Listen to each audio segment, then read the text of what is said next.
இந்த ஒன்ஸ் இந்த ஒரு அனௌன்ஸ்மெண்ட் ரிலீஸ் ஆனதுக்கு அப்புறம் வந்து ஒரு செக்மெண்ட் ஆஃப் குரூப் வந்து சுந்தர்சி பத்தி தெரியாத ஒரு செக்மெண்ட் ஆஃப் குரூப் வந்து இந்த மாதிரி ஒரு படத்தை வந்து சுந்தர்சியால ஹேண்டில் பண்ண முடியுமா, அவர் வந்து அரண்மனை தான் எடுப்பாரு, அவர் வந்து கலகலப்பு தான் எடுப்பாரு, அதுக்கு தான் அவர் ஃபிட் அப்படின்னு அந்த மாதிரி வந்து ஒரு பசங்களுக்கு வந்து தெரியாது. அவர் வந்து 27 வயசுலயே வந்து ரஜினியை வச்சு எடுத்தவர் அவர் 97ல. அப்போ வந்து one of the most youngest director, one of the most youngest director கிடையாது.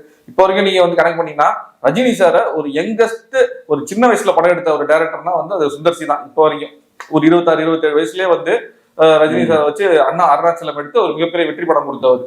ஸோ அதனால வந்து அவருக்கு வந்து இந்த மாதிரி ஒரு டீம் ஹேண்டில் பண்றது ஒரு மிகப்பெரிய விஷயம் கிடையாது அவருக்கு. அவருக்கு வந்து அது ஒரு கைவந்த கலை தான். ஏன்னா இப்ப வரைக்கும் ஒரு அரண்மனை வந்து லாஸ்டா அவரோட லாஸ்ட் படம் வந்து ஒரு 100 கோடி மேல கலெக்ட் ஆன ஒரு படம். ஸோ அவருக்கு வந்து அதுவும் யாருமே இல்லாம ஒரு ஒரு பெரிய ஸ்டார்லாம் இல்லாம அவருமே அந்த அவரோட யூஸ்வல் டீம் வச்சு எடுத்த ஒரு படமே வந்து 100 கோடி மேல கலெக்ட் ஆகுது. அப்ப ரஜினி சார் வச்சு அவர் இணைஞ்சா இன்னும் அவரோட மேஜிக் எப்படி இருக்குங்கிறதா வந்து நம்ம ஆவலா பார்க்க காத்துட்டு இருந்தோம். ஆனா அது பார்த்தீங்கன்னா இது ஒரே வாரத்துல இப்படி ஒரு நியூஸ் வந்ததுதான் நமக்கு ஆச்சரியம். இது எதனால வந்து இந்த நியூஸ் வந்தது அதுதான் வந்து இப்போ வந்து நம்மளால ஆராய முடியாது. ஏன்னா ஒன்னொன்னு சொல்லுவாங்க, உண்மையிலே அந்த 3 பேருக்கு தான் தெரியும் உள்ள என்ன நடந்துச்சு அப்படின்ட்டு.